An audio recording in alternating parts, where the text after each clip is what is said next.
From bringing a tombstone for the ex she said she smoked. Here lies my ex. Listen, you should have never died. you should have never played with me, because then I gotta take it to the 3rd degree, you know? To opening a school with a 2-body minimum to enroll. Yeah, man, I'm finna start taking niggas to school. I'm finna start taking niggas to school. And you gotta have at least 2 bodies.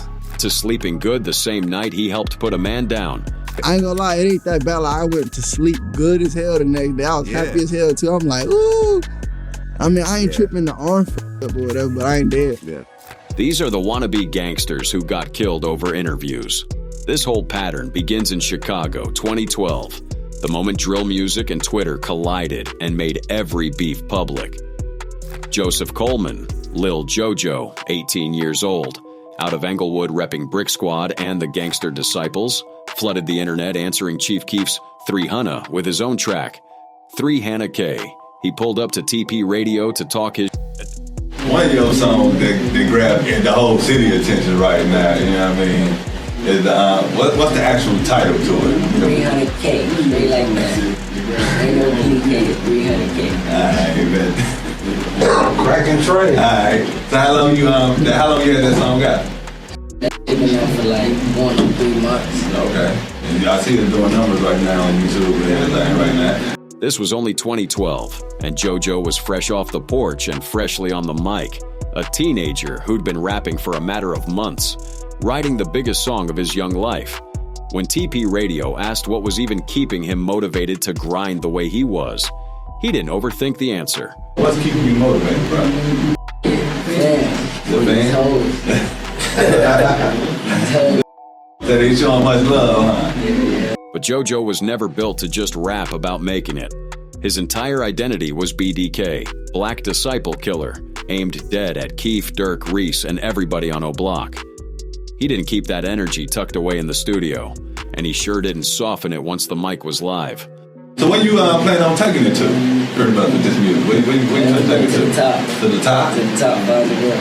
Weeks after taunting his ops online, JoJo tweeted his own location, caught a drive-by at 70th and Princeton, and died at 18 with a bullet through his heart.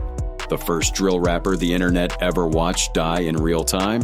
That same clout-chasing surfaced in the DMV 4 years later, in Antonio Leach, Og Man Man, and one diss video so vile it went viral overnight. This is the most disrespectful diss I ever seen in my life. I mean, it's disrespectful, it's real, it's the truth. What you expect?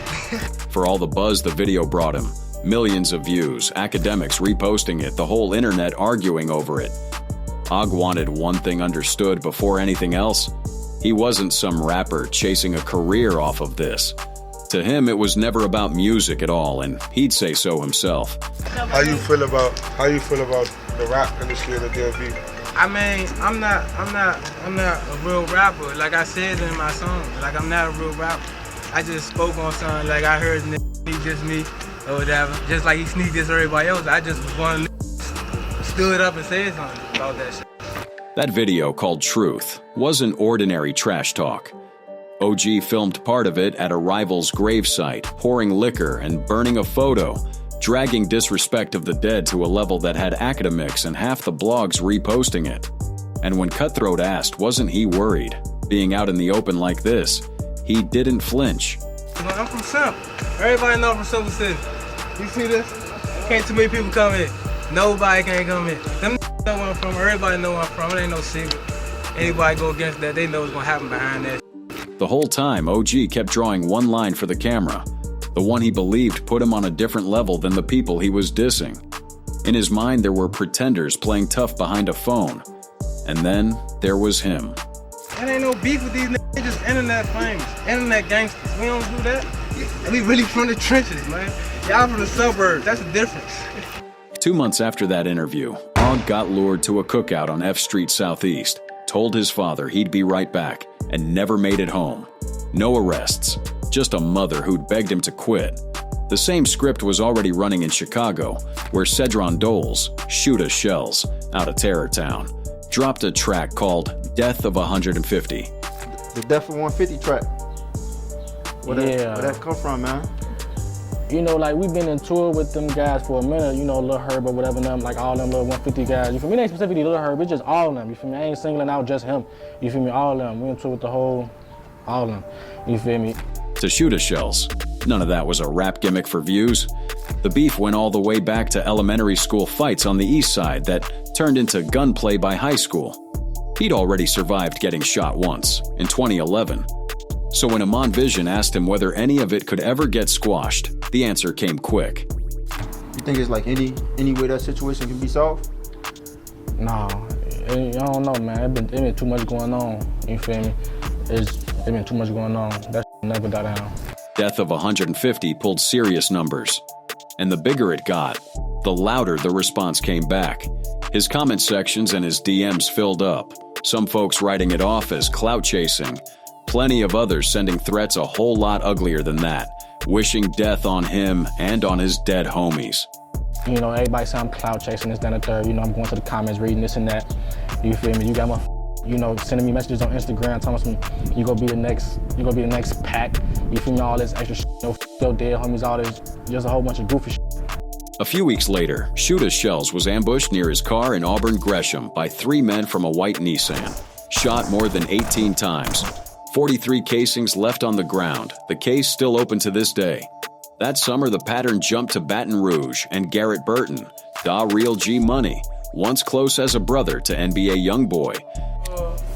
It really ain't just like when, you know, leave off on the bad note. Like, everything was still all good until he started, you know what I'm saying, like doing his own thing, getting him a little buzz, getting a little money. He just got the big head. The fallout ran way deeper than money or jealousy, though. G and YB went back years. Same label, tight as family. Youngboy even living with him for a stretch before he blew. So when Say Cheese kept pulling at the thread of why it all soured, G let slip something a lot more personal than any ordinary rap beef. He mad about his sister too, though. About his sister? Yeah, I had a long time ago. Oh, okay. Yeah, he mad about that. He wasn't really tripping on it back then, though, you know what I'm saying? He be calling me big brother and I guess he just let that fame get to his head. Now he feel like he just... That confession lit a fuse that couldn't be put out. G would soon drop a diss called Industry, with those exact sister bars spelled out for the world to hear. But right there in the interview, with fans still begging the two of them to link up and make a hit, he made his stance plain. Weird though, because I know a lot of your fans want y'all to do music together. Yeah. I mean, will that ever happen? I don't really too much see it happening like that. Like, I don't be with all that. I don't really be with all that. Like, I'm gonna just do my thing and keep letting him do his thing. Days after that interview aired, G stepped out of a Baton Rouge studio around 1:30 in the morning and got ambushed in the parking lot, shot in the head, and Youngboy's own cousin was later charged in the killing. 5 years on, the clout game hit a new low in Chicago, courtesy of FBG Cash and a photo at King Von's mural. Oh yeah, so why'd you take that picture with the King Von mural? Derek told me to. How did he tell you to? He through text. Now he blocked me now, but yeah, through text. In a city where ops trade shots on Twitter and Instagram Live every single day, that mural photo went off like a bomb. No jumper wanted the receipts behind it. The exact conversation Cash was having right before he ever decided to pull up to that spot. What was what kind of conversation were you having before he told you to go take this photo? Me, go over there and do that and see what happened to you. By his own admission, Cash was on parole at the time and wasn't even supposed to be outside, let alone standing at that mural. He knew the second the car turned down that street, it was a terrible idea. No jumper asked him how long he actually stayed there. How long were you actually at the mural? About like, not even a minute. Okay, you just popped out and did it? Yeah, and like, it wasn't my intention, like, I'm finna go, like, I was in the car with somebody, and I'm like, why you taking me down this way anyway? Like, wait, matter of fact, pull over. You know what I'm saying? Like, I needed that, cause like, it was on, like, you had already started. I was like, man, it was risky, but like, hey, that's the play I made, you know what I'm saying? I posted it. Cash told people he was planning a move to Houston for his own safety. He never made it. One morning in Auburn, Gresham, a black Cadillac boxed his car in. 2 gunmen jumped out, and more than a dozen rounds ended it. A year later, down in Texas, a rapper named BTB Savage took an entirely different kind of interview viral. Today we have BTB Savage, who was recently involved in killing a man in self-defense who tried to rob him at his home. Welcome to Vlad TV. Yes, sir. What's the deal, Vlad? In February of 2023, a rapper came to Savage's home for a feature that turned into an armed robbery. Savage, an Army veteran, tied up the gunman's arms while his girlfriend fired the shots. On Vlad TV, he walked through every second of that struggle, right down to what he said to the man bleeding out on his own floor. He like, oh, bro, my bad. Come on, bro, I got kids too, bro. Let me make it home and don't let me die or whatever like that. I'm like, bro, you good? I'm like, you good? I'm about to give a about you. I hope you die. Savage didn't just narrate the killing. He posted a graphic photo straight from the crime scene and showed not one drop of remorse for any of it. Vlad pressed him on the obvious danger. The dead man had a real family. And in the streets, family means get back. Savage brushed it clean off. Nah, I'ma stay in the city. They're not like that, for real. They got them. They broke. That's what it is. One of me is like 20 of them. You talking money-wise. So it's not worry about. Vlad had heard that exact bravado from other rappers who didn't live long enough to regret it, and he wasn't about to let Savage walk out without saying it straight to his face. Before they rapped, he left him one plain piece of advice about the city and the danger he kept shrugging off. If you can move to a different region, my suggestion is that you do that, because at the end of the day, no amount of money and no amount of ego is worth your life or the life of someone close to you. 4 days after that interview posted, BTB Savage was ambushed and killed in Houston's River Oaks, the exact retaliation he swore would never touch him. Then came the summer that gutted a whole generation of them. Chicago, 2024, opening with bloodhound Lil Jeff, a young, reckless stepper buried deep in a war with Trap City. How do you move through Chicago? Do you feel like you probably got a target on your back? Hell nah, they ain't scared, man. I'm outside every day. They have ducking. I never see people. Jeff built his whole name on body count talk and chasing ops on camera, perk and all, right in the middle of one of the hottest wars in the city. DJU TV put it to him directly. Whether broadcasting all of that violence online might ever circle back around and land on him. Don't you feel like that type of energy might bring forth, negative energy upon yourself? Nah. Like the negative, like the energy you putting out, like onto the internet and stuff. Don't you think that? Nah. Okay. I don't believe in shit like that. No bad luck and karma and dumb shit. That shit. For all that fearlessness, there were flashes of a kid who saw exactly where he stood. He talked about maybe moving to Cali someday, about wanting family down the line. But when DJU pushed the bigger question, how you even fix a place like Chicago, he refused to sugarcoat it. How can we make Chicago a better place? You can't. It's mind your business.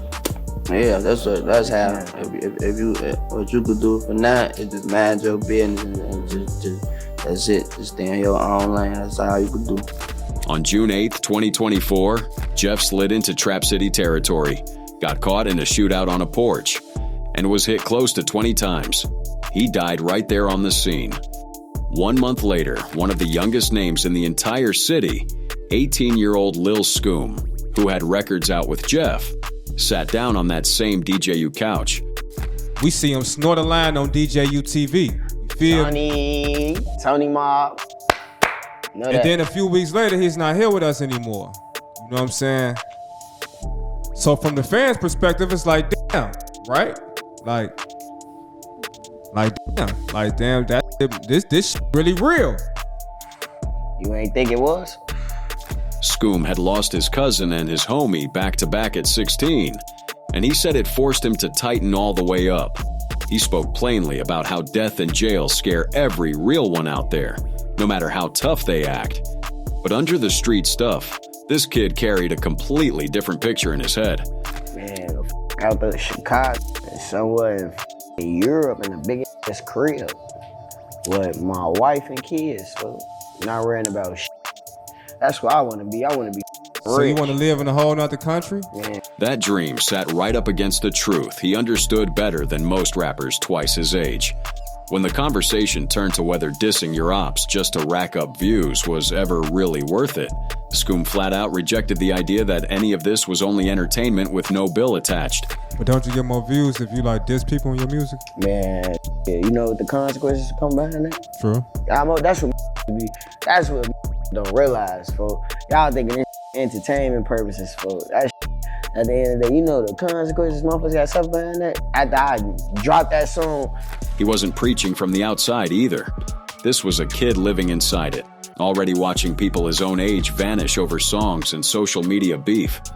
Near the end of the sit-down, DJU asked him to leave one message for the shorties just now jumping off the porch. Don't diss us and your ass stay alive. Scoom filmed that interview the night of July 7th. Hours after he walked out of the studio, he was shot leaving his girlfriend's place and died. Just a month after Lil Jeff. 6 days later, clear across the country in Oakland, Aliana Green, Tan to God, was pushing a viral rollout built around a man she claimed she smoked. So I got this to be extra childish, making families mad. And oh well, because they ain't gonna do shit about it. Smoking on that X-Wood pack. Oh yeah, you know it. Matter of fact, I got the smoke on this dead motherfucker as we speak. Hold up. That entire project, X Wood Pack, was marketed on the claim that she'd killed an abusive ex and was smoking on his ashes for the content. It caught fire online, and it brought a heavy wave of people branding her a snitch behind it. She pushed back on that word hard. They calling me a snitch, but I never said I shot nobody. I ain't never said that. I'm just smoking on my ex. Like y'all be smoking on your ops. Y'all ain't kill him. Over on the Kid L podcast, she got into the self-defense trial hanging over her head, and what she said drove her to it in the first place. People threatening her family, pulling up, letting her know they knew exactly where her loved ones stayed. She spelled out precisely where her line sat. You know where my loved ones live? You gotta go. you got to go. Especially if you got the audacity to threaten them.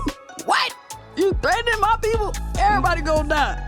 Tan was killed on July 13th at a beauty supply grand opening in Oakland when a group of men approached and shots erupted, her family stating afterward that the whole X story had been fabricated for clout, unrelated to her death, which leaves the final name, Abdul Vix, Philadelphia's YBC doll, better known as Mr. Disrespectful. Because I don't give a fuck who you is. I will disrespect you. That's why they call me that. Doll earned that title leading the young bag chasers and doing things like digging up a rival's grave on camera in February of 2024. His disrespect made so many enemies that entire crews across the city clicked up into a supergroup just to come for him. On No Jumper, he decided to greet every one of them personally. Dude, you want me to say some shit? Got some shit to say too, though. All ops, TCK, LMG, 56th Street, Belmont, y'all never got back. No, 44 CB taming y'all. Look, 38th Street, 39th Street, I ain't even gonna lie. The Dub too. And who else? I ain't gonna lie, it's many more. Collar Hill, Parkside, Bud, Blue for Bud, all them is the real disrespectful. I'm gonna who you is. I will disrespect you. That list ran long because YBC spent years at the dead center of a war that left most of its roster in the ground or behind bars. Boxed in by ops on nearly every side, walking his own blocks day and night, Dull measured his whole reputation by one clean number. What Lil Durk say at the end of that song? Like, real for me. Like, the street could vouch for me. Anywhere I go, nobody don't play with me. I never got robbed. I never got touched, shot at in the city yet. That confidence came straight from what YBC had done to everything around them. Walking Buckingham block after block, past the old corners and cribs of friends he'd already buried, Dull laid out plainly what years of his crew's war had turned the whole neighborhood into. Hey, so you say you tortured the whole block? We tortured the whole hood, though. Like, nobody don't come outside around here. We walking through blocks. You don't see nobody. This is a ghost town. For one brief stretch, though, the bravado dropped and something softer slipped through the cracks. Asked whether he'd ever want to turn around and fix the same hood he had helped tear to pieces, Dull talked almost quietly about the man he still hoped one day to become. Like, I'm gonna try to build shelters. Like, I'm gonna try to feed. I'm gonna get back. I'm gonna get back to the hood, bro. This entire walkthrough with Brandon Buckingham was filmed back in May and posted on August 22nd, 19 hours before Dull was gone, and he was hyped about the views the entire time. Deep into it, out on foot in his own hood, he answered the one question hanging over every clip in this whole video. So does the prospect of possibly getting shot just walking around make you nervous at all? Or I mean, what's your thoughts on it? I ain't gonna lie, bro. You should be nervous though, bro, because walking with me a bad job. The day after that video went live, YBC Dull was cut down in a drive-by on North 6th Street, 19 hours after telling Buckingham how excited he was about the numbers. Surveillance caught the whole thing,